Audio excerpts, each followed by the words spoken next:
Hello, my name is Troy White, and I am a financial planner and investment manager with the firm Hoodoo Financial. I help people invest their money and achieve their financial goals, essentially. And today I want to cover some issues that seem to be universal with the clients that I work with. In fact, it's come to my mind because was speaking to a client 2 nights ago, and he was expressing this concern, and I saw a video today with two people that I admire, Julian Gordon and Lawrence Watkins, and they were talking about several things related to financial freedom, but they touched on something that my client was bringing up to me as one of his concerns, and I know it to be a concern that is across the board. That practically every client that I've had has this concern, and people that I talk to who don't become clients of mine because of this concern. And so what I'm talking about is essentially financial shame. People are ashamed of their finances. And this is rooted in the reality that money is a taboo topic. Your finances is something that is not to be spoken on. And that is true whether you're, in fact, it's more true as you get more money. As you achieve more success, it becomes more true. You want to speak on your finances less. Of course, unless you're a rapper who is just trying to floss and brag about it. That's sort of something that they have to do for the business that they're in. And, I'm just joking there. So, the shame of finances. So I'm going to ask you a couple questions that I want you to think about and just answer it to yourself. You don't have to, answer me, but this question is for you to answer. And there's a few questions. One, are you embarrassed about your financial condition? Do you get frustrated when you think about investing for retirement and whether you will ever achieve your desired level of success? Are you ashamed of your lack of investing? So I put the questions in those three questions in that way because this is basically what I hear clients say all the time, is that everyone feels as if they started too late. And again, I deal mostly with African American clientele. And so it's very universal. Everyone, this is like, wants to just throw their hands up and just, say it's a lost cause because I started too late and it's too far to go. So why waste the time? Why don't I just spend all my money as I get it and enjoy it now? I'm going to have a rough time in the future. So, it's no point. It's a futile effort. That's basically the opinion, the attitude that individuals are walking around with. And so, like I said, I see clients and speak to clients on a regular basis. I talk to these people directly, and I can let you know, I can inform you that if you answered yes to those questions, you are not alone. Let me ask you the question again. Are you embarrassed about your financial condition? So how does that come out? How do we know when we are embarrassed? When money is spoken on, do you be quiet about it? When we're talking about 401ks and all of these, and people are mentioning their investments and things, do you try to hope that the conversation doesn't come in your direction and then someone asks you a question about it.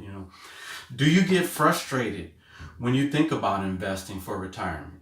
Do you get frustrated when you wonder if you're ever going to achieve the level of success that you want for yourself and your family? Are you ashamed about the lack of investing that you are doing?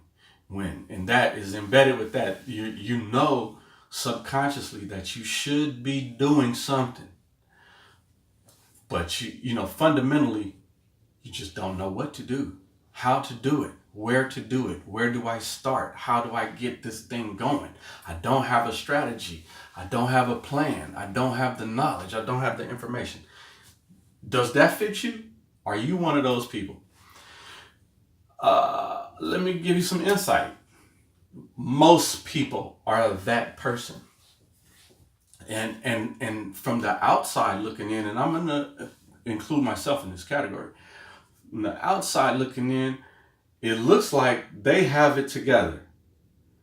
But I'm just here to tell you, they don't. And it doesn't matter how successful they appear, or I should also restate that. It doesn't matter how much stuff they have. Let me restate it again. It doesn't matter how high their salary is, because all three of those is what gives you the impression, me and you, the impression that they're doing good. And see, I have this issue that I always accept people. I accept you for what you say. If you say you're balling, oh wow, this person is balling, and I'm not, because I know I'm not. So, you got a nice fancy car and a lot of jewelry and the latest clothes and designer stuff. I instantly say, because my mindset is that if you're doing those things, then you have all the rest of your financial life in order, and you're just playing with extra money to do that right there. So, wow, I'm impressed. I'm like, wow, I wish I could do that. But when you find out the reality, when I find out the reality, I realize that, my concept of wealth is far different from their concept. And I think I don't have adequate saving and investing, and I'm a professional. I know finance and investment thoroughly. As it goes with people on the planet Earth who know finance and investment, I put myself in the category with the other people on planet Earth who know all about it.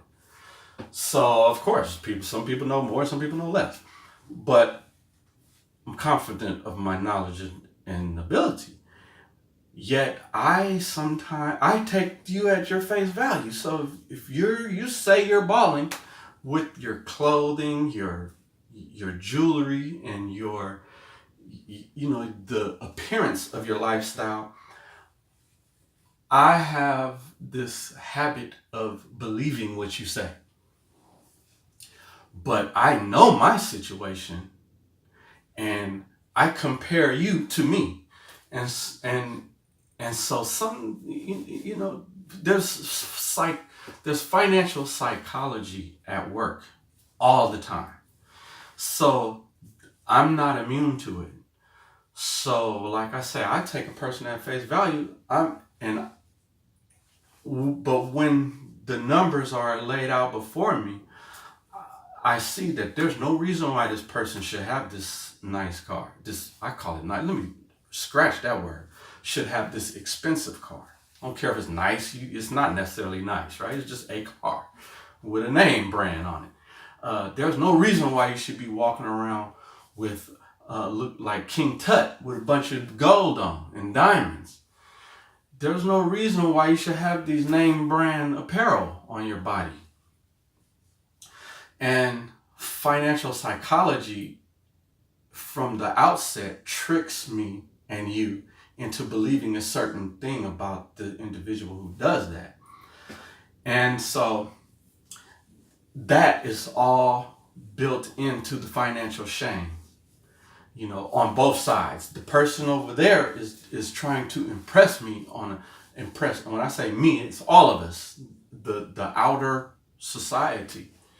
They're trying to impress us to feel better about their wealth and have the appearance of wealth, so that they will get the emotional satisfaction that comes with the envy from us of their situation. But if you were to break down the numbers and see what's actually happening in relation to their financial planning and their investment life and their budgeting, you see that it's actually in shambles. You see that it's actually there's a expiration date on that lifestyle, and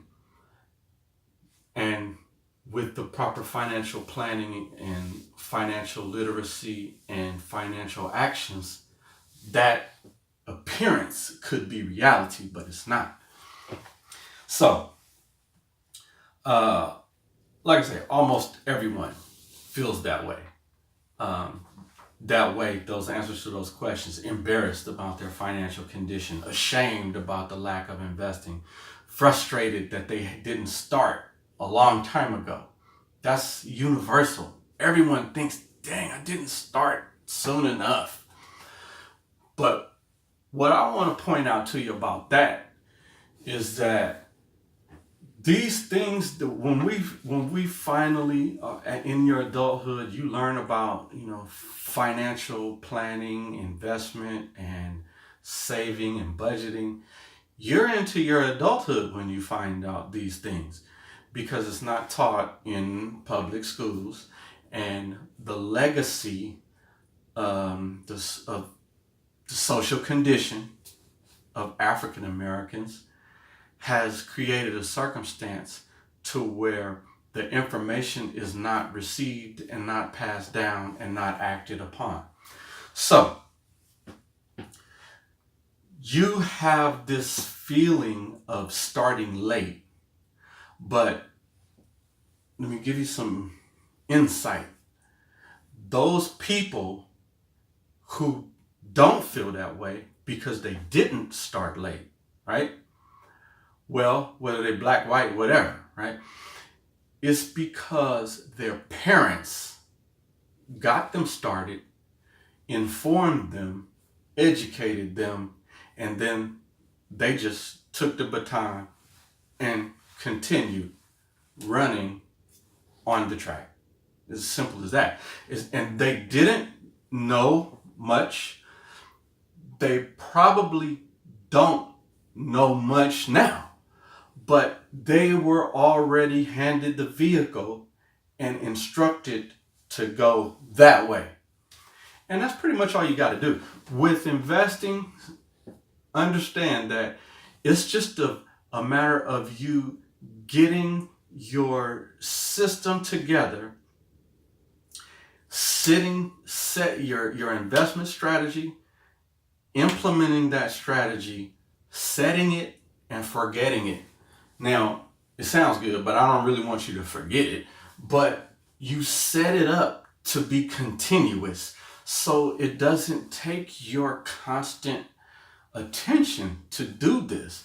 This is just something that should be occurring automatically. Because if it's going to require that you are, constantly digging the ditch every day, you ain't going to do that. You'll get tired of doing that. And you just say, hey, how about I not do that today?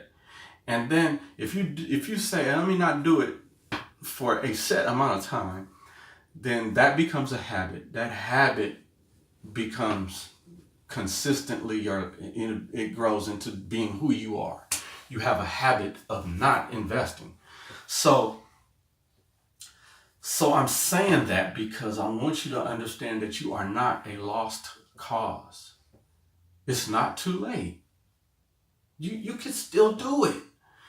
And I want to touch on some of the ways that you can still catch up. But I just want to make a few points first. to give you some context, some insight, some reference point. There's a good part and there's a bad part, right, of your issue, your mentality of feeling behind and ashamed and embarrassed and all of this stuff. Now, the reality is that you do have to start. You have to just stop with the shame and the mental battles. You know, I mean, I can't put it no more clear than that. You just got to stop that, man. And get with a finance professional who can help you out. Because, like I said, there's a good and there's a bad. But even, I'm going to tell you about the bad, because you already know that it's bad, that you didn't start early, right? So I'm acknowledging that fact. So I don't want to sugarcoat it and say, oh, it's all right. I mean, you know, it just is what it is. So, it's the barrier we have. So, I'm telling it to you like it is, because I'm saying it's up to you to be the superhero and just change the game and change the legacy that has been established for your family. And I want to get to that aspect of it as we move forward, the legacy part of it. And that is what relates to the conversation I heard today between Julian and Lawrence. And that was on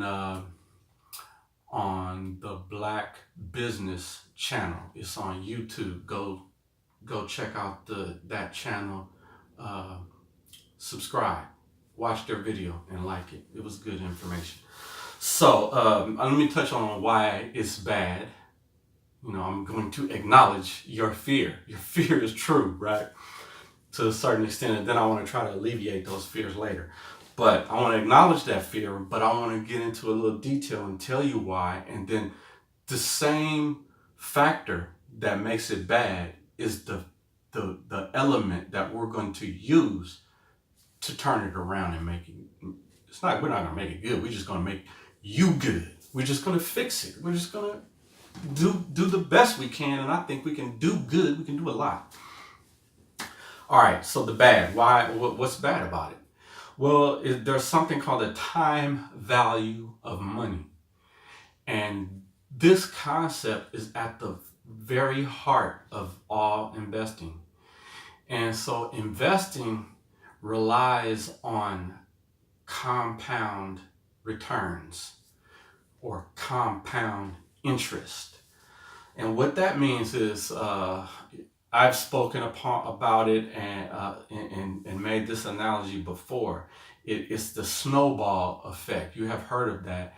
It's and if you've ever watched Bugs Bunny, they always have a little bitty snowball and they drop it down the mountain of snow and it rolls down the mountain and it's just getting bigger and bigger and bigger. And as it gets to the bottom of the mountain, I think like Wile E. Coyote is at the bottom and he gets smacked by this big old gigantic snowball.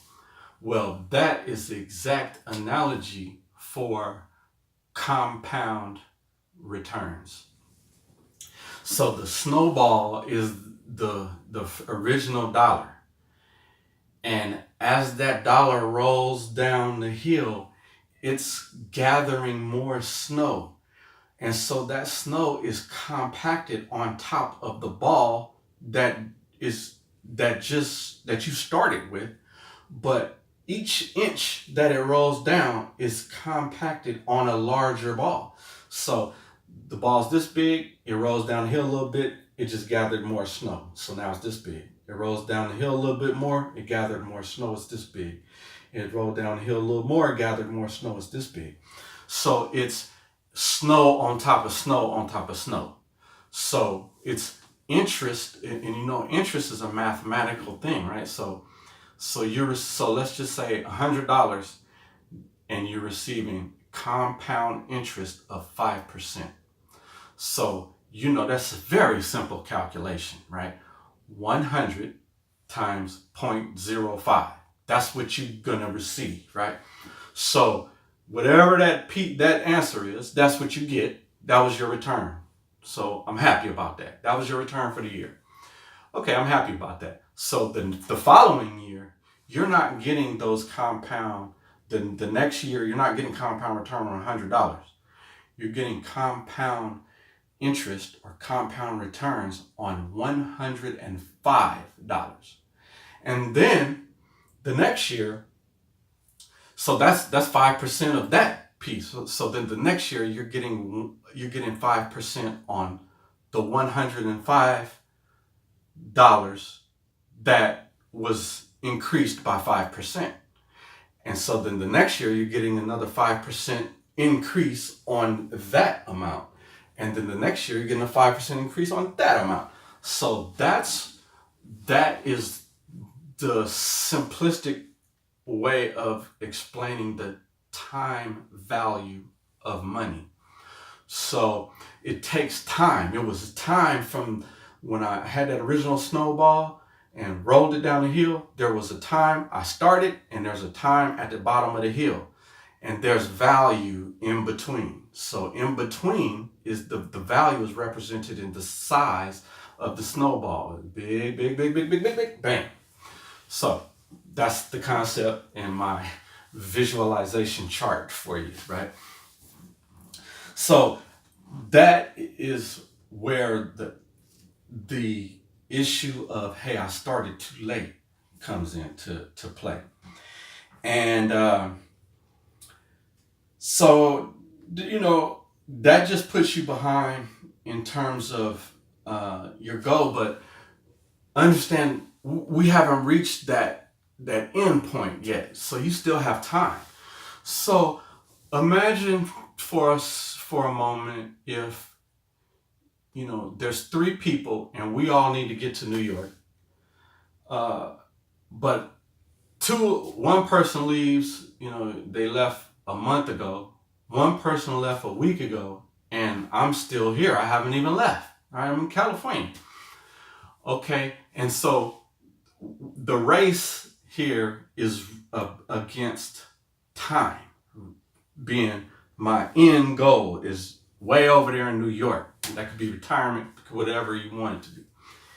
So in terms of the race, that first guy could have been on an airplane. The second guy is in a train, and you're here in a car. Well, moving at that pace, yeah, you stuck. It's all messed up. And so that's the circumstance you're in now. But what I want to point out to you is that, okay, you still have that goal, but there are more tools available to you than just driving a car. You could catch a train, you could catch a plane, you could do something else as well. So the point is that you just need to achieve your goal. So you being in a car and you're taking all this windy road to get there because you don't even quite know where you're going. You don't have any direction, and you don't have a strategy or a plan of attack on how to get there. You just knew New York is that way. I'm gonna just hit the freeway and then hopefully the right sign comes up. But that would be a futile effort. I mean, you might literally never get to New York. You could end up in Texas, Colorado, Washington State even. So what I'm saying is that although you were the last to leave, meaning you were the last to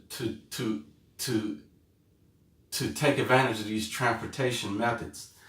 Well, by working with your finance professional, they could help you devise a strategy. And that strategy means, okay, yeah, you took too long. So what you're going to have to do now is drive down to LA.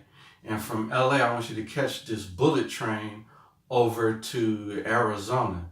And from Arizona, they have a hypersonic jet that's going to get you from Arizona to New York. So what that means is just alternative methods. You just needed to come up with a strategy, because since you behind, you know, little did you know there are many ways to achieve your goal. It's not just one, but you are frustrated at you were late to jump on the easy method. The easy method of, just do a little bit that you never have to even feel any pain. You hardly had to do any heavy lifting at all, right? And so, and the problem is when you're comparing yourself to others who are, first of all, you don't know what they really have. People lie about what they got and what they, their financial circumstances.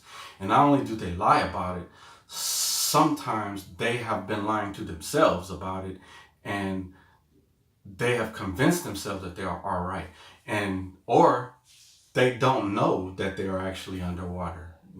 So you should not trust person's word, person's appearance, and the statements that a person makes about how great they are anyway. And I'll point out that their success, their financial success, has absolutely nothing to do with your life. It doesn't matter if they make $1 million a day. That's completely irrelevant to you. So you just need to get your strategy to achieve your goals for your life. And one of the first steps is to put the blinders on and stop comparing yourself to what other people are doing and have done, and just tackle your circumstances based on where you are now, period, and devise a strategy. And the reason that most people who achieve these early successes is because the ball got rolling for them early. And the ball could get rolling in a lot of different ways, and not just people handing their kids money. Just a lot of the information we learn through osmosis. So just sitting down talking about finance and investments at the dinner table or around the house, it's important. And I do this deliberately so that my son will hear my wife and I discussing finance issues, purchasing properties, and the pros and cons, and the issues, surrounding the highs and the lows, or about investing in stocks, bonds, real estate, and entrepreneurship activities. And I drop nuggets in their brain just so that that'll be in there. And then I notice that the base level of expectations in my son's mind are that he will be entrepreneurial, he will have investments, he will be an owner of property and a provider of housing for the community. And it's not like something that he's stating back to me. I'm just noticing in our conversations that the little bits of in those conversations show me that this is in his mind. So when I say a head start by parents, sometimes it's just information. So I want to touch on some of what I heard in that conversation on YouTube today. And they mentioned the concept of wealth accumulation being a straight line versus wealth accumulation beginning and ending with your life and your retirement. And I was just nodding my head because this is a debate that I have with others that are industry professionals. I remember having heated debates with other financial advisors at a firm that I was at, and the consensus was that, oh no, you're wrong, and they never could say. And in fact, the reason, I got a book right here that's got some of this info in it, and the reason that they were the issues that I can't write to the page I wanted to. The reasons that they were disagreeing with me were only about what they have been trained on. So, I'm discussing concepts, but they're sticking to the script of, we were trained to do this. But my point is that, hey, yeah, that's training on the old way, not just the old way of investing, just the old way of thinking and the old way of our economy. And, that's not how things are now. And though that line of thinking of your investments starting and ending with your life is a recipe for failure. And I think this video is about to cut off. But that concept of accumulating your wealth in a straight line that does not end is, I think, the path that would be most useful specifically for the African American community. And it's all related to the investment time horizon. So with that in mind, I want to put something on your head, and that is the way your finance professional is thinking when you speak to them is how they were taught. And what we are taught is that when we work with our clients, we need to approach them in this way, that your investment life is on it's a cycle. And it's actually not a cycle, it's a phase. It's here right in my book, a life cycle phase. And there are characteristics that are accompanied by each phase. And so those phases are the accumulation phase, the protection phase, and then the distribution phase. And those phases are aligned with your age. And in each of those phases require this is the current school of thought. Each phase requires a different type of investment strategy. So the strategy for your accumulation phase is basically aggressive. We're going for the gusto. And then the strategy for your protection phase is we need to protect the work we have done because we are in the our mid stage, our midlife, basically. So we should be moderate in our investments. And then we enter that later phase of our life where we need to